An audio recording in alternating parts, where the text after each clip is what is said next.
se connaissent là.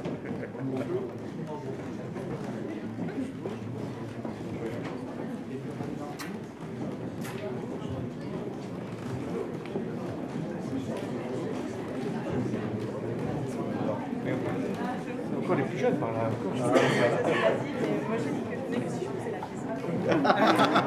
Et moi aussi, hein, je l'ai prévu.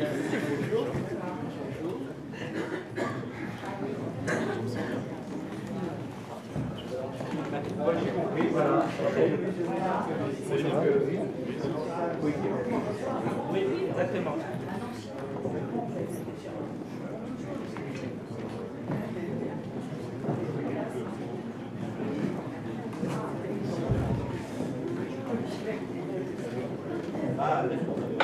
Monsieur le Président, cher Monsieur Vincenot, Mesdames, Messieurs, je suis vraiment très honoré de vous souhaiter la bienvenue dans l'héritière de la plus vieille université de France et dans la plus jeune université de France, puisque nous n'existons, par la volonté d'ailleurs du Président, depuis le 1er janvier 2018. Vous avez été notre parrain républicain, puisque non seulement vous avez signé le décret qui a créé Sorbonne Université, issu de la fusion de l'université Paris-Sorbonne et de l'université Pierre et Marie Curie, mais vous nous avez même donné notre nom dans le discours que vous avez prononcé à Jussieu et que nous avons particulièrement apprécié. Vous êtes donc ici chez vous. De même que M. Vincenot, vous êtes encore plus ici chez vous, puisque vous êtes notre vice-président étudiant de l'ancienne université Paris-Sorbonne, mais nous en sommes fiers. Vous avez été un pilier de la commission culture quand vous étiez étudiant dans cette université, et surtout, vous avez, dans toute votre carrière, que je vais laisser plus compétent que moi développer, porter les valeurs qui sont celles de Paris-Sorbonne et dont hérite Sorbonne Université, qui sont celles de l'art et de la culture pour tous. Et de cela, je vous remercie, et je vous remercie d'avoir choisi la Sorbonne pour recevoir cette haute distinction.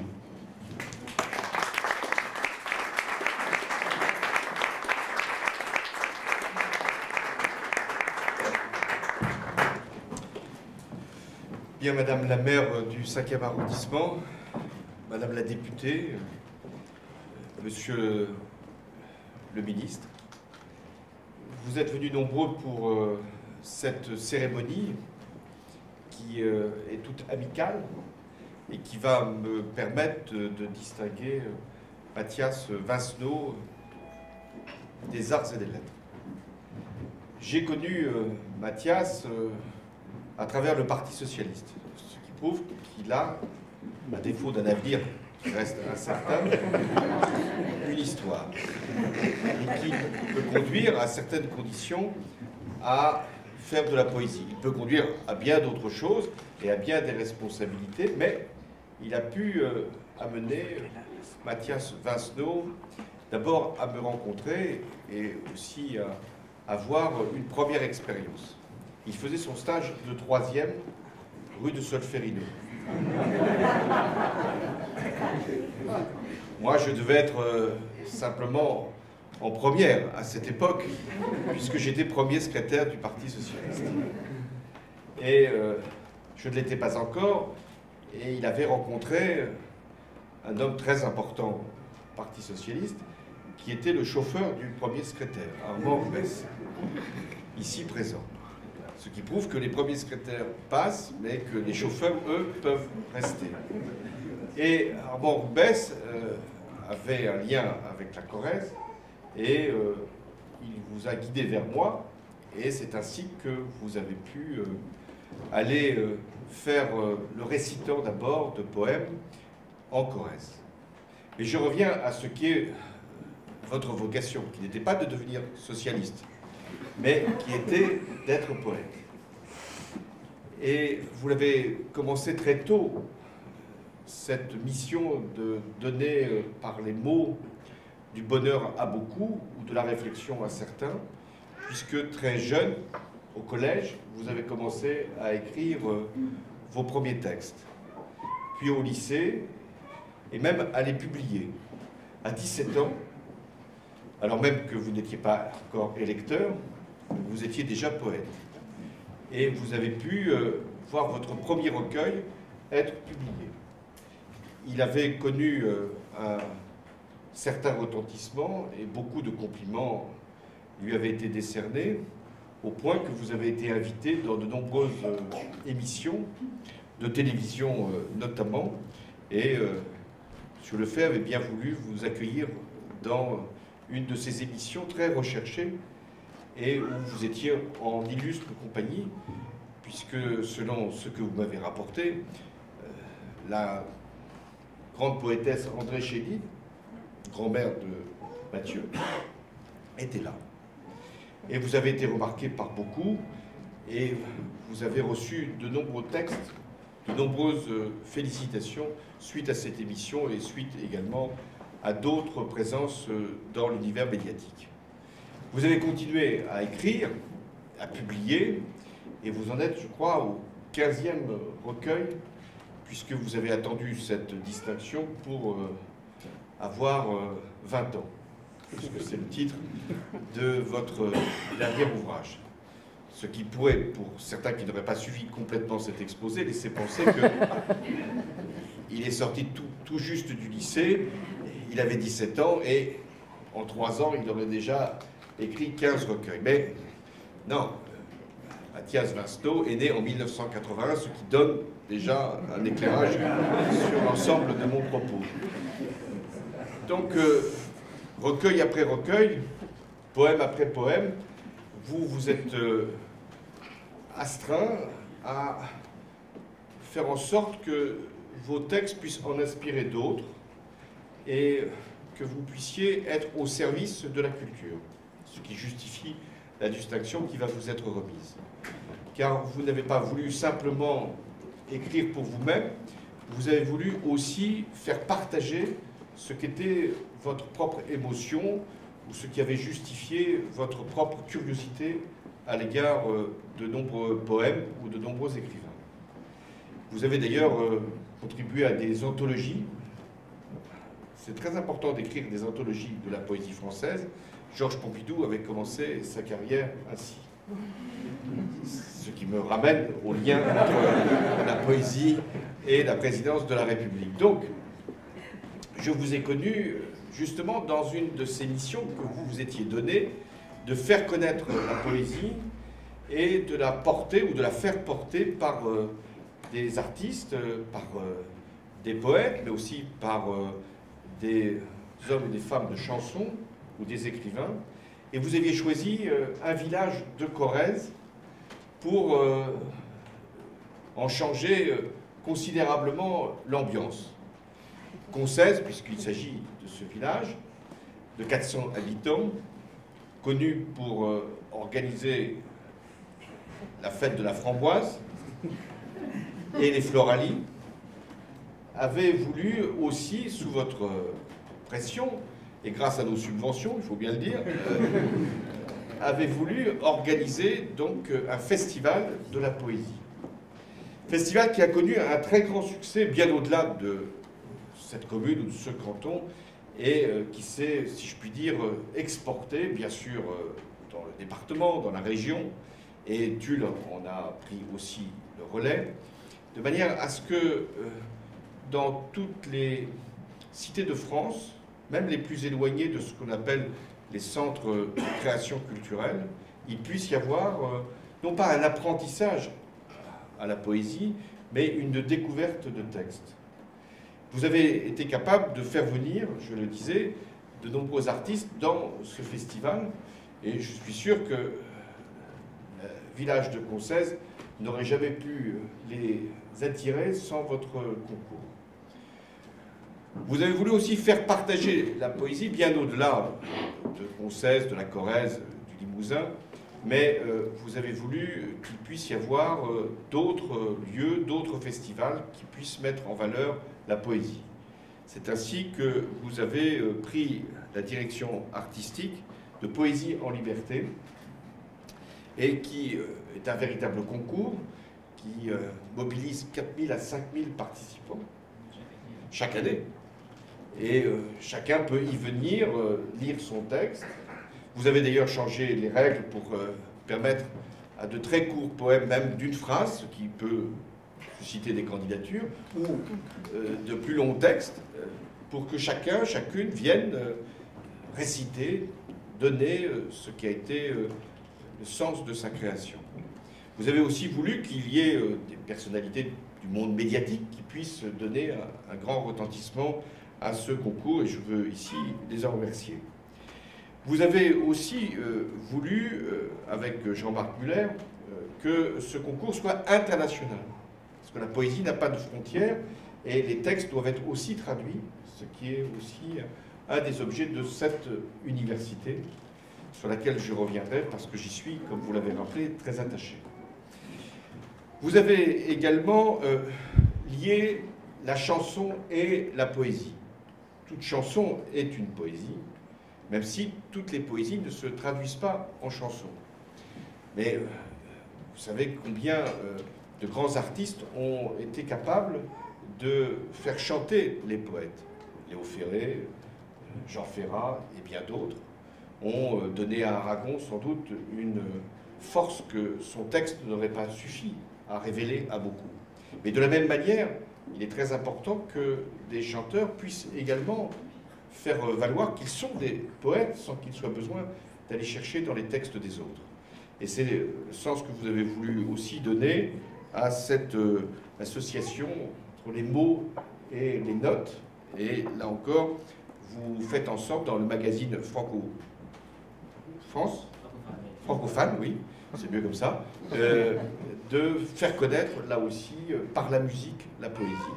Vous avez également organisé des spectacles où chacun vient faire lecture et faire chanson, et je crois comprendre qu'il y aura une organisation toute particulière après mon propos qui est resté en forme prosaïque. Je voulais remercier tous ceux qui vous accompagnent, même si je ne les citerai pas tous, vous le ferez, notamment Étienne Champollion, parce que c'est votre comparse dans ce type d'affaires.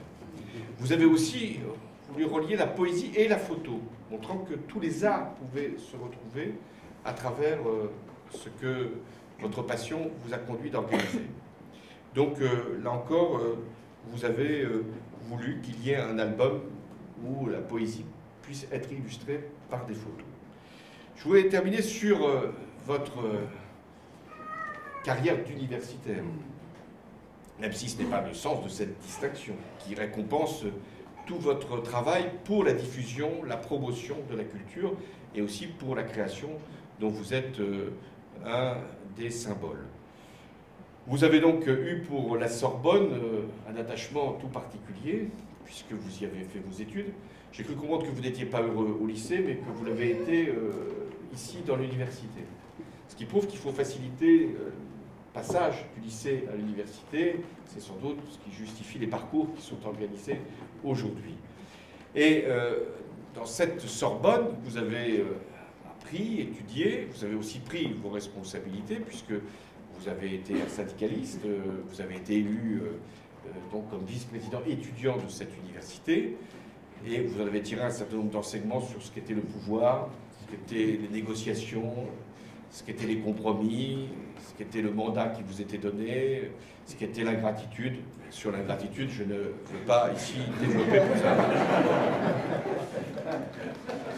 Et vous avez voulu aller au-delà de ces études, vous avez voulu être aussi docteur de cette université. Et c'est ce qui vous a conduit, sur bien sûr la poésie, à passer votre thèse et à devenir effectivement docteur de S-Lettres de cette université de la Sorbonne.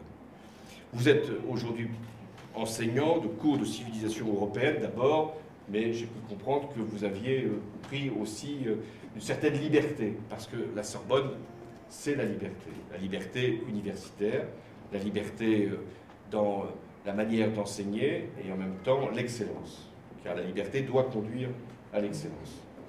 Je veux terminer, Monsieur le Doyen, sur justement la Sorbonne. Non pas pour évoquer des souvenirs, non pas pour rappeler qu'il y aura bientôt des anniversaires, mais je constate que l'occupation est déjà largement engagé, mais pour dire que j'ai un souvenir très précis de la Sorbonne, puisque nous avions rassemblé ici, avec le recteur de l'époque, M. Veil, les étudiants après les attentats. Nous étions dans la cour et nous avions été reçus, il y avait le Premier ministre, Manuel Valls, la ministre de l'Éducation nationale, Najat Vallaud-Belkacem, les élus qui étaient déjà rassemblés, et tous les étudiants étaient dans la cour, dans un silence qui était impressionnant et qui venait après les morts qui avaient été, hélas, relevés. Je le dis parce que c'est dans cette génération que doit se trouver le ressort pour porter les valeurs de la démocratie. La démocratie n'est plus en progrès dans le monde. Elle est sans doute aujourd'hui en repli. Les puissances et les forces qui s'expriment ne sont plus nécessairement celles qui sont ce qu'on appelle les grandes démocraties. Et même dans les grandes démocraties, il y a des reculs, y compris au plus haut niveau. Alors, pour retrouver l'esprit, pour retrouver la ferveur, pour retrouver la force qui est nécessaire, c'est dans la nouvelle génération qu'il faut aller la puiser. Et c'est pourquoi il est si important que, ici, à la Sorbonne, continue de se défendre les valeurs qui sont celles de la connaissance, qui sont celles du savoir, qui sont celles de la culture, parce que la culture, c'est la réponse par rapport au fanatisme. Et j'ai repris, pour terminer, un de vos poèmes, pour bien signifier ce que vous avez vous-même saisi, ce que nous devons défendre. Votre poème commence ainsi et s'intitule de la même manière « Aurions-nous pu prévoir ? Aurions-nous pu prévoir que notre quotidien deviendrait notre étendard ? Quand nous sortons, nous résistons. Quand nous buvons, nous résistons. Quand nous aimons, nous résistons. Quand nous chantons, nous résistons. Si tout a changé, rien ne changera. Nous continuerons à être vivants. » Je vous remercie pour aussi ce recueil qui s'appelle « Avoir 20 ans », parce que grâce à vous, nous avons toujours 20 ans. Merci.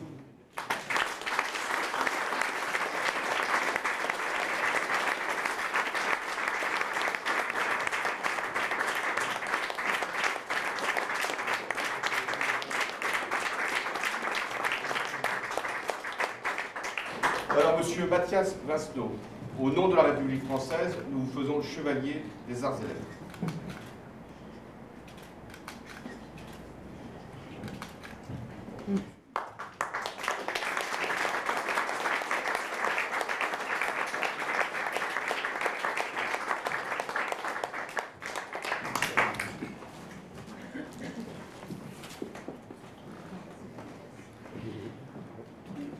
Monsieur le Président de la République, Monsieur le Président de Sorbonne Université, Monsieur le Doyen de la Faculté des Lettres, Monsieur le Ministre, Madame la maire du 5e arrondissement, Monsieur le député du 5e arrondissement, Monsieur l'adjoint à la maire de Paris, Madame la députée, Madame la maire, Monsieur le maire, Monsieur le recteur, Messieurs les présidents, Messieurs les professeurs, Mesdames, Messieurs, chers amis. Le plus important dans cette énumération, c'est le chers amis, parce que c'est ce qui vous réunit tous. Monsieur le Président de la République, avant tout, je tiens vraiment à vous remercier d'avoir accepté de me remettre ici les insignes de chevalier des arts et des lettres. Et vous vous en doutez, ce n'est pas simplement un honneur, mais c'est un vrai plaisir. J'ai été ému par ce que vous avez dit, qui a rappelé effectivement les chemins qui se sont croisés, les directions qu'a pris le mien, mais finalement, voilà, les principes sont restés les mêmes et je pense que la poésie peut et doit parler de tout, que la poésie n'est pas simplement réservée à quelques initiés, qu'elle n'est pas plus quelque chose qui pourrait retranscrire le chant des oiseaux dans une sorte de complaisance un peu nunuche. La poésie, c'est loin d'être ça, et ce sont des idées reçues contre lesquelles j'essaye de me battre pacifiquement, et avec les activités que vous avez rappelées. La poésie, ce n'est pas simplement quelque chose de beau. Souvent on entend dire, souvent quand on ne sait pas trop quoi exprimer, sur un coucher de soleil, sur même une recette de cuisine, c'est poétique. C'est un petit peu comme au Scrabble. Quand on a la lettre blanche qui remplace n'importe quelle lettre, le mot poétique remplace n'importe quel mot, et ce n'est pas lui rendre justice. Merci à monsieur le professeur Jean Chambaz, le président de Sorbonne Université, et à monsieur le professeur Alain Talon, le doyen de la faculté des lettres, de bien avoir voulu accueillir cette cérémonie. Ça me touche au-delà de ce que je pourrais dire, évidemment, par rapport à l'histoire commune que j'ai avec la Sorbonne. Cette décoration, elle me touche aussi parce qu'elle récompense, bien sûr, mon travail de poète. Et je me souviens des mots de Philippe Lefay, dont vous avez parlé tout à l'heure. Effectivement, Philippe Lefay qui m'avait invité au Cercle de Minuit lorsque j'avais publié mes tout premiers recueils. Il n'y a rien de plus banal que d'écrire à 17 ans. C'est un peu moins banal d'être publié, mais effectivement, il y a eu beaucoup de médias. On n'est pas sérieux quand on a 17 ans, vous connaissez la presse. Le titre était tout trouvé. Et le Cercle de Minuit, ça m'a permis de montrer que peut-être, eh bien, je pouvais rentrer dans cette cour-là. J'étais pas encore parvenu au même niveau que ceux avec qui j'étais invité, mais cela montrait déjà que j'étais parmi eux. Et c'est en grande partie grâce à cela que j'ai pu continuer. Grâce aussi à ce que mon éditeur m'avait dit, peu de temps après la sortie de mon tout premier recueil en 1998, il m'avait demandé de préparer un manuscrit très rapidement, un nouveau manuscrit. Je n'avais pas compris pourquoi, moi j'étais content, j'avais publié mon premier livre, j'étais heureux de ça, je voyais que c'était un accomplissement. Il m'a dit, vous comprendrez plus tard. Donc, qu'est-ce que j'ai fait? Je me suis mis à travailler, alors que moi, je pensais avoir fini. Je pensais avoir réalisé mon rêve, d'avoir publié ce premier ouvrage. Mais j'ai pu lui dire que j'avais compris quelques mois avant sa mort, même un mois avant sa mort. Et j'étais heureux de pouvoir lui transmettre qu'effectivement, il m'avait montré que c'était le début, peut-être, de quelque chose. Parmi les remerciements, j'en ai un tout particulier à Bernard Combe, le maire de Tulle, et qui a pour la poésie une oreille plus que bienveillante, et pour le Festival Découvrir également, Festival Découvrir qui a connu des difficultés, mais lorsqu'il a connu ses premières difficultés il y a quelques années, il est le premier à m'avoir dit « Viens à Tulle et on va essayer de faire quelque chose ». Et ça, ce sont des choses qui ne s'oublient pas. Le Festival Découvrir, qui résume peut-être ce que je cherche à faire, à ma place, à mon niveau, populariser la poésie au sens noble, montrer aussi la chanson, voilà, que tout cela puisse se croiser, pas nécessairement se mélanger, mais en tout cas se croiser, montrer que l'une n'est pas étrangère à l'autre et qu'elles peuvent faire de belles rencontres. La devise de ce festival, c'est « Croiser poésie et chanson, univers et style, dans un esprit d'ouverture et de découverte ». Alors, je vais vous dire, au fur et à mesure du discours, 2 ou 3 poèmes courts, et je tenais à ce qu'Étienne Champollion soit là. Vous avez parlé de lui, et je suis très heureux que vous ayez parlé de lui, parce que on fait des récitals ensemble, on travaille ensemble, on a même fait un album CD ensemble, où un ensemble de musiciens, de 7 musiciens sous sa direction m'accompagnent. Cet album s'appelle Hors Cadre, et je vais vous dire justement un poème sur l'amitié qui s'appelle « Être parmi nous ». Sans phare, nous n'économisons ni nos bienveillances, ni nos rires, ni rien de l'essentiel. Pas même l'envie de vivre à notre guise et sans méfiance. Nous sommes faits de l'écorce des amitiés centenaires, indifférentes au ressac, plus fortes que la force des choses. Avec des mots qui sont les nôtres, sans résistance aux éléments qui ne sont pas hostiles, nous sommes juste parmi nous. dans ce qui ne sort pas d'ici, nos dérisions, nos confidences, nos démences, nos codes partagés. Nous harmonisons nos déséquilibres précieux, et quand il faut, nous ne craignons pas le silence. L'implacable réalité, nous la mettons à distance. Pour être un peu moins vulnérables, il nous reste notre évidence.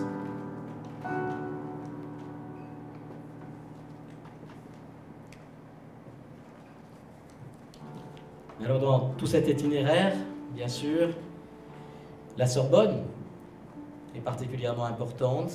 Je voudrais saluer Yann Migoubert, le chef du service culturel de la faculté des lettres de Sorbonne Université, Olivier Jacquet, qui fait la régie de toutes les soirées depuis les tout débuts, et puis à travers eux, saluer les présidents successifs de l'université, monsieur le doyen, et vous dire que dans ce lieu de culture, eh bien, il n'y a jamais eu de prise de distance malvenue par rapport aux arts, au croisement des arts, et que j'ai toujours eu une liberté totale à la Sorbonne, c'est important de le dire, parce qu'il y a des lieux institutionnels qui sont ouverts à la fantaisie, qui sont ouverts à la culture en général. Et je tiens vraiment à cette idée que la poésie et la chanson eh bien, ne sont pas hiérarchisées, que toutes les chansons ne s'écoutent pas de la même oreille, et que toute chanson a sa qualité quelque part. Il y a de mauvaises chansons à texte, et il y a de très belles chansons populaires, et inversement. Et il y a des poèmes qui sont bien peu poétiques, et des chansons populaires qui le sont. Alors grâce à tout cela, j'ai pu faire ma route effectivement à la Sorbonne, passer ce doctorat, dont le but était surtout pour moi de faire un livre, de publier un livre. J'en ai même publié 2. Le premier, qui était quand même très très épais, que certains courageux parmi vous ont lu, qui était préfacé par Georges Moustaki. Et puis j'en ai fait un plus petit, plus digeste, qui se lisait plus facilement et qui n'était pas seulement lié au doctorat, qui était vraiment un nouveau livre sur la poésie et la chanson, que j'ai intitulé « Poésie et chanson, stop aux a priori », 100 pages pour remettre les pendules à l'heure. Et celui-ci, vous êtes plus nombreux à l'avoir lu d'ailleurs. Et je ne sais pas si c'est lié à la taille de mon livre, mais le premier éditeur a fait faillite, ce qui est malheureusement le cas de beaucoup d'éditeurs de poésie. Et je voudrais saluer tous ceux qui résistent malgré tout, et ceux qui ne sont pas forcément des éditeurs de poésie, mais qui publient autre chose pour pouvoir publier de la poésie. Je ne suis pas tellement éloigné finalement de la Sorbonne, puisque je suis parti enseigner en 2003 au cours de civilisation française de la Sorbonne, dirigé par le professeur Pierre Brunel, à qui je dois beaucoup, et qui a laissé la direction des cours il y a peu de temps. Et je suis particulièrement touché aujourd'hui, qui est dans la salle le recteur Jean Sarrazin, président du directoire de la Fondation Robert de Sorbon, dont dépendent ses cours, le professeur Bernard Franco, qui a repris cette direction au mois de juin, la responsable pédagogique, Emeline Seignobos, et Audrey Rouget, qui fait tellement pour nos cours que sans doute il ne pourrait pas fonctionner sans elle. Alors un grand merci à vous 4. Alors bien sûr, beaucoup de gens sont passés par ici. Je pense que si je comptais le nombre de poètes, le nombre des comédiens que j'ai fait venir ici, on ne serait pas loin de 1000. Et puisque cela ne me rajeunit pas, tout cela, je vais vous dire un poème qui s'intitule « Quand je serai jeune », avec Étienne Champollion toujours. Quand je serai jeune, je n'aurai pas de mal avec l'âge que les gens me donnent. Je remettrai à plus tard, avec joie et sans crainte. Rien ne sera figé, puisque tout m'attendra, et que je ne serai pas encore passé. L'amour sera éternel à chaque fois.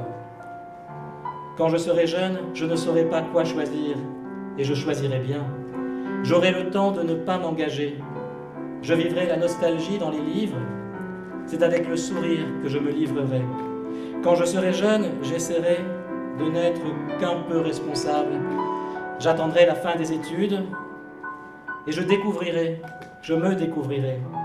Je serai libre pour toujours, et je jouerai à avoir peur.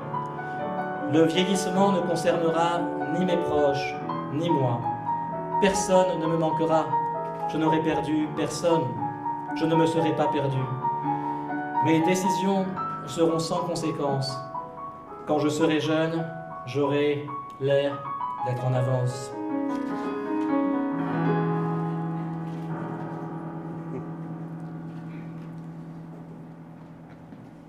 Alors effectivement, dans ce que j'ai essayé de créer, de diriger, de faire avancer, oui, le concours international de poésie en liberté, 5000 jeunes chaque année, une anthologie annuelle publiée aux éditions Bruno Doucet qui en apprend beaucoup sur ce que pense une génération à un moment donné, et ça se renouvelle. Le prix Georges Moustaki également, prix Georges Moustaki de l'artiste indépendant et autoproduit, partie du jury est présente ce soir. Et c'est vrai que si cette décoration est importante pour moi, qui ne les cherche pas, c'est en raison de ces mots, arts et lettres.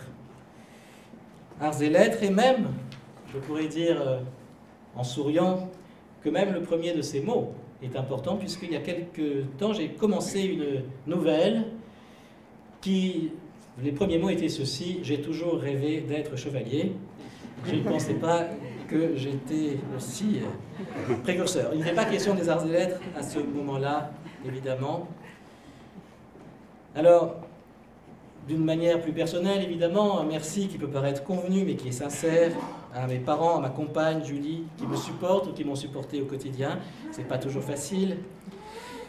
Et je suis heureux qu'à travers ces insignes qui me sont remis, la poésie soit distinguée, que le soit aussi la chanson, entre lesquelles je n'ai jamais établi de hiérarchie. Et il me semble important que chacun, avec nos parcours, avec nos sensibilités et avec la bienveillance qui nous réunissent tous ici, nous soyons ensemble pour le dire et pour l'affirmer.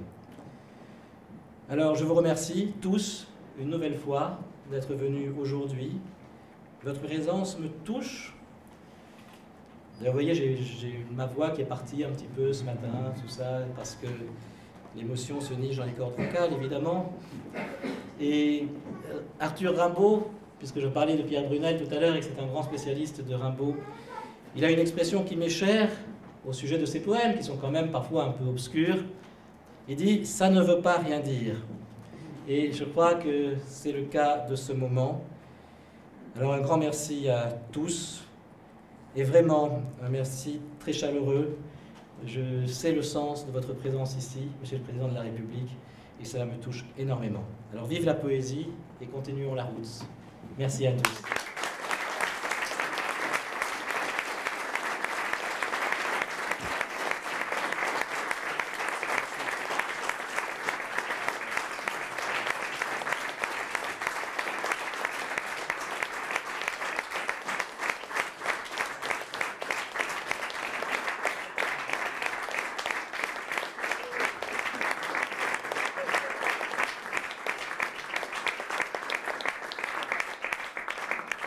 Merci beaucoup, et donc vous êtes invités à poursuivre, à faire quelques nourritures et pour boire un petit peu. Je salue également David Desremeaux du magazine Hexagone, du MOOC Hexagone, qui est également un très bon photographe, pour ne pas dire grand photographe, et qui est là ce soir malgré une grippe carabinée, et il est venu quand même faire les photos pour ce soir.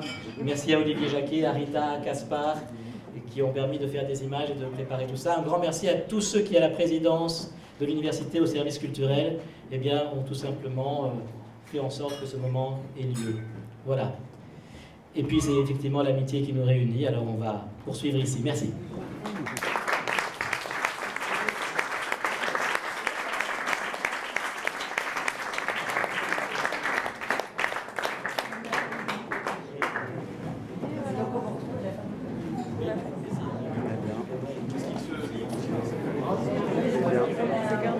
Oui, oui, oui.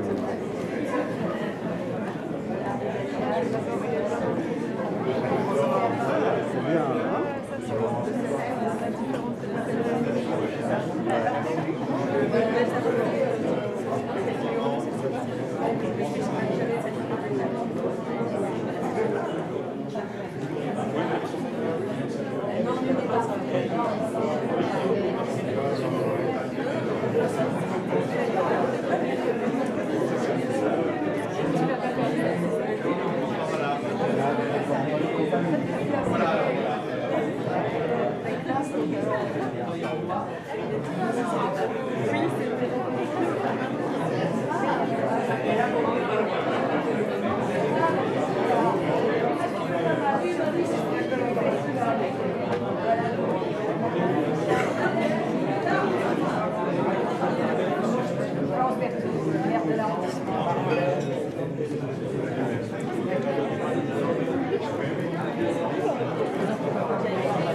Je le reconnaîtrai.